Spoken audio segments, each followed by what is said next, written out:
Kita akan terus membela Nabi SAW, bahkan mendahulukan diri beliau. Karena memang itu bagian daripada syariat. Di mana Nabi SAW menyampaikan dan diperintahkan oleh Allah, sesungguhnya tidak akan sempurna iman seseorang di antara kalian sampai dia mencintaiku melebihi dirinya, keluarganya, bahkan seluruh manusia di muka bumi ini. Allahu Rabbi wal Islam dini wa Muhammadan Rasulullah. Saudaraku seiman, pada kesempatan ini kita akan membahas judul khutbah kita, wahai para penghina Rasulullah sallallahu alaihi wasallam. Iya saudaraku, kita dikagetkan dengan banyak sekali bermunculan orang-orang yang selalu saja menghina Rasulullah SAW dan menyakiti hati seluruh umat Islam di muka bumi ini. Ada yang melakukan ejekan-ejekan tersebut dengan lisannya, ada yang dengan gambar, dan yang lain dengan isyaratnya. Dan mereka tidak mau berhenti dengan masalah ini. Entah apa tujuan dan target yang mereka inginkan. Saudaraku seiman, kenapa mereka para penghina Rasul ini tidak menyibukkan diri mereka saja dengan kehidupan mereka, membenahi diri, menyempurnakan prestasi-prestasinya? Apakah mereka ini tidak mengenal dan mengetahui, atau memang pura-pura tidak mau tahu siapa Muhammad SAW? Dengan begitu mudahnya mereka mengejek, mencari-cari kesalahan tanda kutip yang mereka anggap kesalahan. Sehingga akhirnya membuat gejolak yang sangat besar di tengah-tengah kaum muslimin. Perlu mereka mengetahui bahwasanya selamanya Nabi kita Muhammad SAW akan abadi menjadi panutan, idola. Dan juga utusan Allah serta pemimpin seluruh manusia. Sementara miras, minuman keras adalah sesuatu yang haram dalam agama Islam, bahkan masuk dalam kategori dosa besar. Wahai para penghina Rasul, ketahuilah dan camkanlah baik-baik kalau Rasul Muhammad SAW lebih kami cintai dari diri kami, istri-istri kami, anak-anak kami, seluruh kerabat kami, kedua orang tua kami, bahkan seluruh apapun yang kami miliki. Dia adalah orang yang akan kami curahkan seluruh energi kami, potensi kami, apapun yang kami miliki untuk membelahnya. Dan kami akan sebutkan kisah dua orang sahabat yang sudah cukup mewakili bagaimana cinta umat Islam kepada Nabi besar Muhammad sallallahu alaihi wasallam. Kisah yang masyhur Sa'ad bin Rabi' radhiyallahu anhu. Di perang Uhud ditemukan 70 luka di tubuhnya. Dan Nabi SAW berkata kepada beberapa sahabat, adakah yang bisa mencarikan Sa'ad bin Rabi' untukku? Maka para sahabat pun menyebar di tengah kancah peperangan untuk mencari mana Sa'ad bin Rabi'. Maka mereka menemukan Sa'ad bin Rabi' dengan 70 luka, semuanya darah, dan ngos-ngosan sebentar lagi akan wafat. Maka sahabat yang menemui mengatakan, wahai Sa'ad, sesungguhnya Rasulullah SAW menanyakan tentang dirimu. Maka dalam kondisi dia sedang sakarat, dia masih mengatakan, sampaikan salamku kepada Rasulullah SAW dan sampaikan kepadanya, semoga Allah membalas dia dengan sebaik-baik balasan kepada Nabi yang menyampaikan risalah kepada umatnya, serta pesankan kepada seluruh keluargaku dan kaumku, tidak ada uzur bagi mereka untuk meninggalkan Rasulullah SAW. Lalu saat pun wafat. Di saat akan meninggal dunia pun penuh dengan perjuangan untuk menyampaikan salam hormat, untuk menunjukkan bahwasanya dia peduli dan juga cinta kepada Nabi SAW. Kisah yang kedua, Khubayb bin Adi radhiyallahu anhu, seorang sahabat yang ditawan oleh musuh kemudian diperjualbelikan di pasar lalu diberi oleh Quraisy, dan Quraisy ingin membunuh Khubayb radhiyallahu anhu karena memang dia banyak menumpas dan membunuh orang-orang Quraisy, kafir Quraisy di perang Badar. Di saat dia akan dibunuh, diikat di sebuah batang pohon kurma, kemudian salah satu Quraisy mengatakan, apakah kau ingin, hai Khubayb? Pada saat itu setiap orang bebas untuk menyiksanya. Ada yang mencoretnya tubuhnya dengan pisau, ada yang menusuknya, ada yang melemparinya dengan batu, ada yang mengejeknya, sehingga dia luka dan dia mati pelan-pelan. Maka ada seseorang yang mengatakan, hai Khubayb, apa kau mau bersedia kalau seandainya kami gantikan posisimu dengan Muhammad dan kau bebas? Maka dalam kondisi luka, sakit parah, ya, dan dia juga mengetahui dia akan dibunuh sebentar lagi, dia mengatakan, demi Allah aku tidak ingin sesaat pun Rasulullah SAW berada di posisiku. Kemudian dia dilempar atau dipanahi dengan anak panah, lalu dia mati syahid radhiyallahu anhu. Begitu juga bagaimana gambaran yang digambarkan oleh Urwah, salah satu duta Quraisy. Setiap kali Quraisy ingin mengutus siapapun untuk menemui raja-raja dunia di saat itu, baik Kisra di Persia, atau Kaisar di Romawi, ataupun Najasyi di Ethiopia. 3 raja besar pada saat itu, pasti akan mengutus atau mereka akan mengutus Urwah. Maka Urwah satu waktu pernah menemui Nabi SAW, dan pada saat itu tiba waktu sholat. Maka para sahabat pada saat Nabi SAW sedang berwudu, mereka mengurumuni Nabi SAW, lalu mereka memperebutkan sisa air wudunya.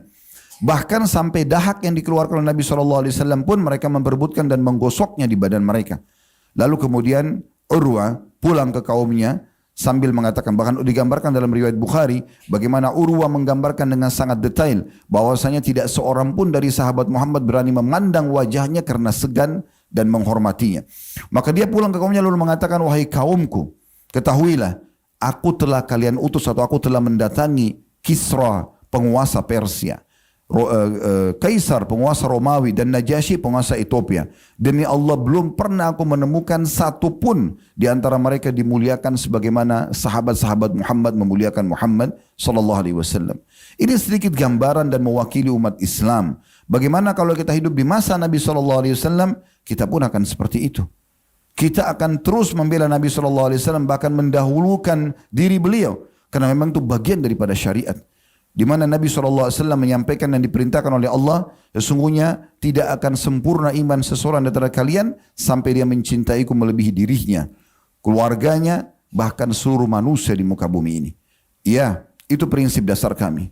Wahai para penghina Rasulullah SAW, belum hilang bekas luka kami karena karikatur yang dibuat di Prancis dan akhirnya melahirkan kecaman yang sangat besar dari seluruh umat Islam di muka bumi ini, termasuk pemboikotan produk-produk Prancis di negara-negara Islam.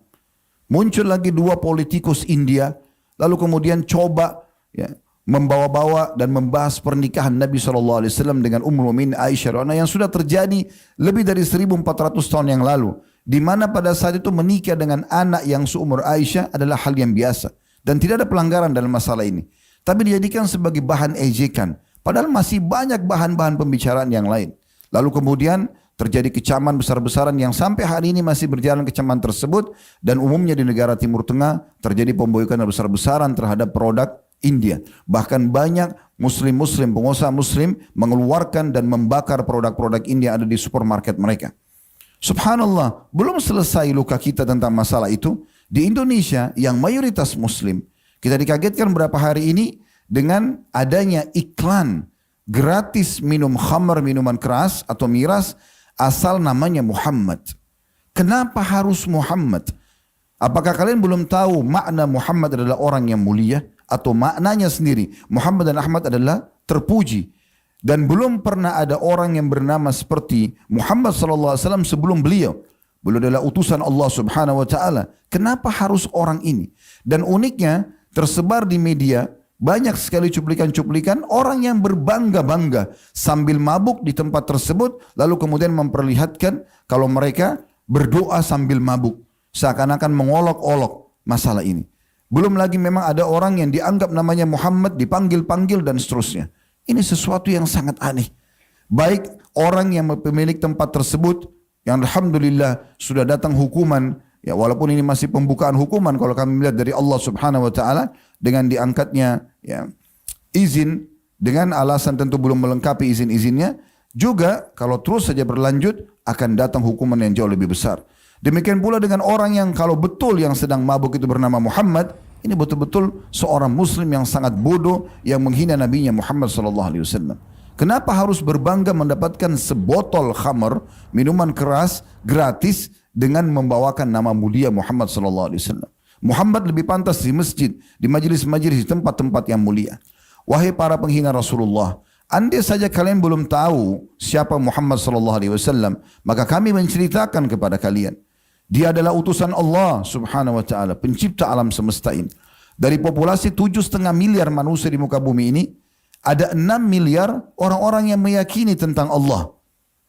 Ada orang Islam, ada Yahudi dan Nasrani, terlepas daripada keyakinan mereka yang lainnya, tapi mereka meyakini ada Tuhan Allah. Mayoritas manusia meyakini Allah subhanahu wa ta'ala.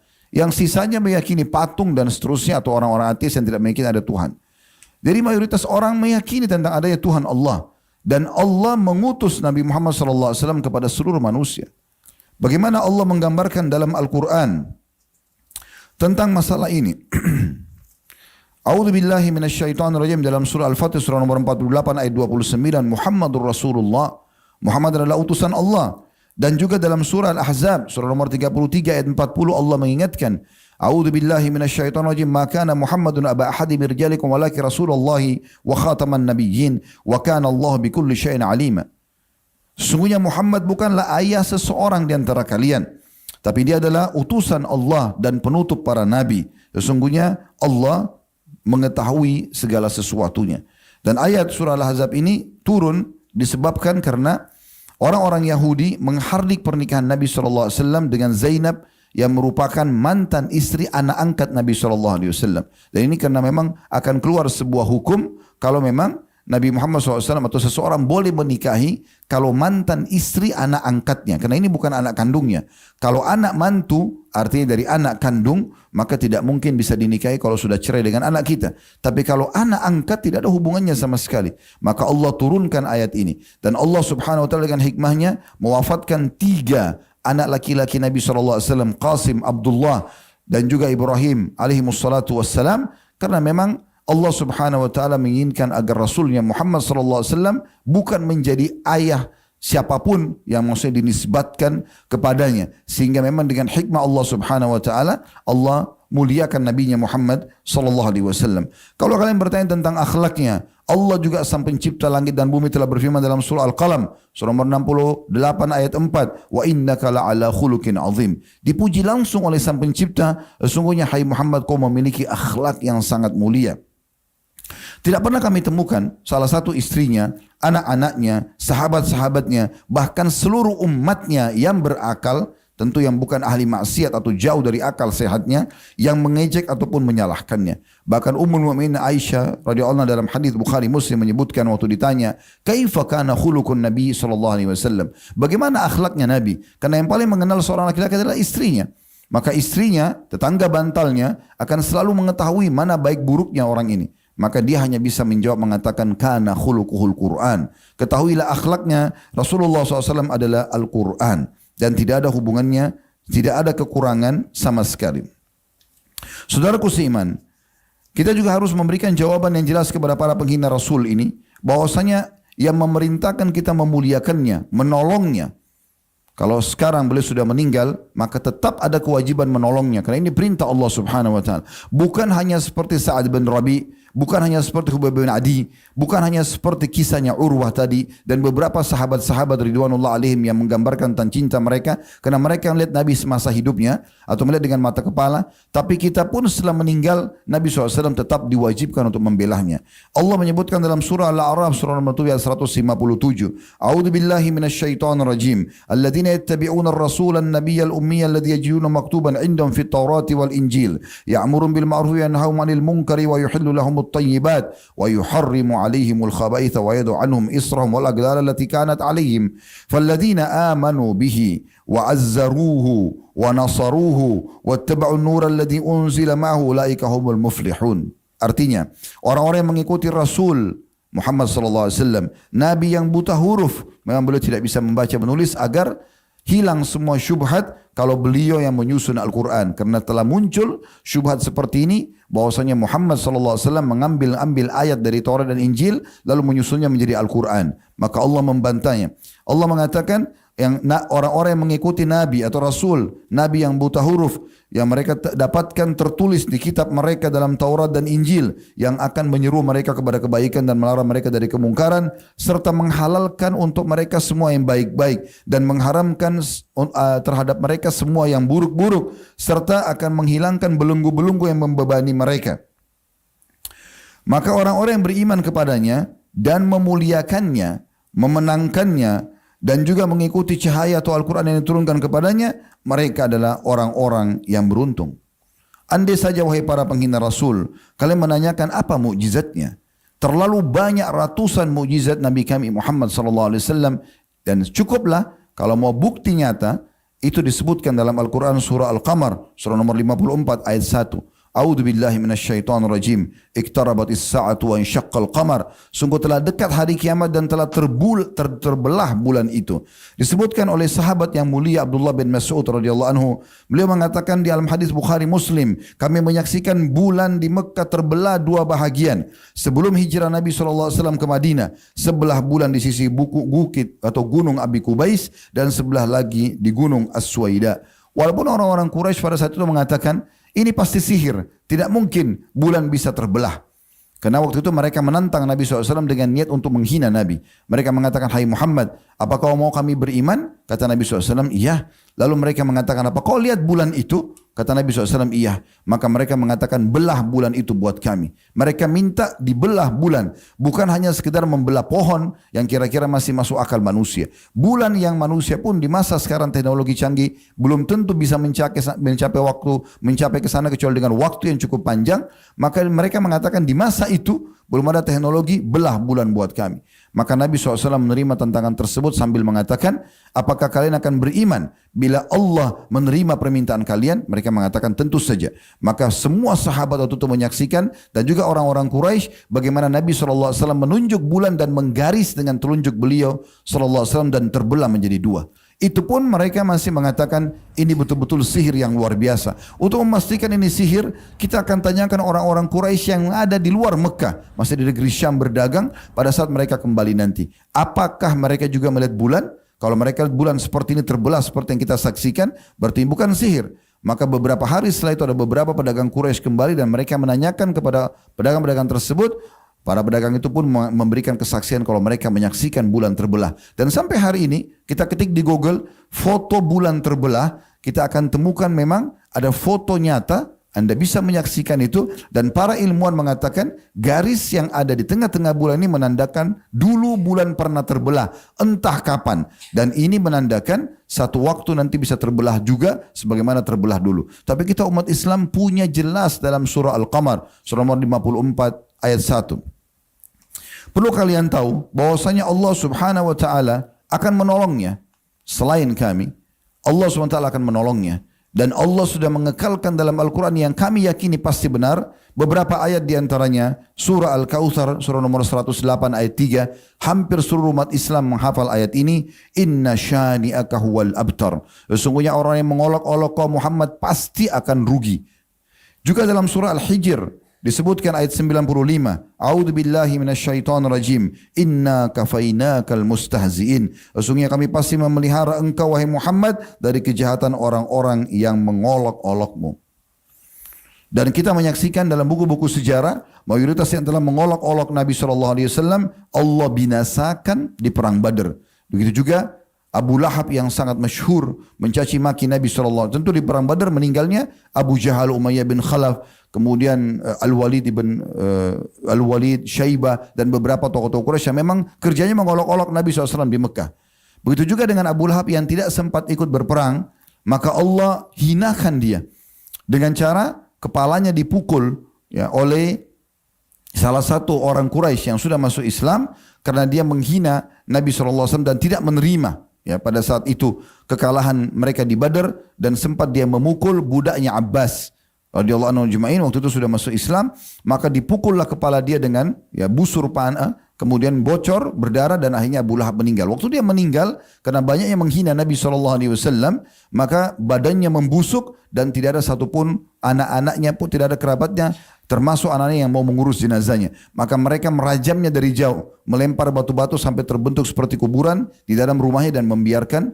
Setelah itu rumahnya tidak ditinggali lagi, dan Allahu a'lam bagaimana keadaannya setelah itu. Rumahnya juga tidak diperjualbelikan, entah kemana sekarang sejarah itu. Tapi yang jelas dia pun terhina, dan sekian banyak kisah berhubungan dengan masalah itu. Demikian pula di masa setelah meninggalnya Nabi SAW. Kita akan tutup khutbah kita dengan kisah yang masyhur diangkat oleh Ibnu Hajar Al-Asqalani ya, rahimahullah dalam kitabnya Ad-Durar Al-Kamina fi Ayanil Mi'atil Thamina di jilid 4 halaman 103. Dan ini kisah yang sangat masyhur tentunya. Ada seorang tokoh Mongolia masuk agama Nasrani. Maka dia pun mengundang tokoh-tokoh orang-orang Nasrani dan juga pembesar-pembesar Mongolia pada saat itu. Lalu ada seorang pendeta dengan beraninya, dia di pembukaan ceramahnya atau pidatonya, dia menghina-hina Nabi SAW. Pada saat itu ada seekor anjing pemburu, ada beberapa kisah yang menyebutkan bahwasanya itu anjing dia, ada yang mengatakan juga memang anjing penjaga. Di situ diikat dengan rantai yang sangat kuat. Begitu dia menghina Nabi SAW, anjing tersebut meraung dengan keras, kemudian memaksa diri untuk melepaskan diri dari ikatannya, lalu tiba-tiba menyerang orang ini. Menyerang, dicakar mukanya, digigit dia, kemudian orang-orang memisahkannya. Setelah mulai tenang keadaan, maka orang-orang di situ mengatakan pada dia, mungkin karena kau menghina Muhammad, kita mengatakan sallallahu alaihi wasallam tentunya. Maka pada saat itu dia mengatakan tidak, anjing ini hanya sensitif karena pada saat dia melihat saya sedang pidato, tangan saya memberikan isyarat ke arah dia, dia mengira saya akan memukulnya. Maka dia pun ceramah atau pidato lagi, lalu kemudian dia menghina Nabi SAW yang kedua kali. Anjing yang diikat dengan rantai tersebut kembali marah, ya. Kemudian lepas dari rantainya lalu menyerang orang ini, lalu menggigitnya dari lehernya sampai sobek di bagian dadanya. Sehingga pun dia meninggal seketika. Karena kejadian ini ada 40.000 dari tokoh-tokoh, ya, orang-orang Mongolia yang masuk ke dalam agama Islam. Subhanallah, Allah menunjukkan kemahabesarannya. Dan begitu pula dengan kejadian-kejadian yang terjadi sekarang, begitu banyak umat Islam yang terus akan membela Nabi SAW, dan juga ada hikmah-hikmah yang terjadi, orang akan lebih banyak mempelajari Islam itu sendiri. Aku qouli hadza, saya sudah mengucapkan perkataan saya ini, wa astaghfirullah li wa lakum, dan istighfar, saya beristighfar kepada Allah, mengajak jemaah istighfar kepada Allah, fastaghfiruhu innahu wal ghafurur rahim, beristighfarlah sungguh dia Maha Pengampun juga Maha Pengasih.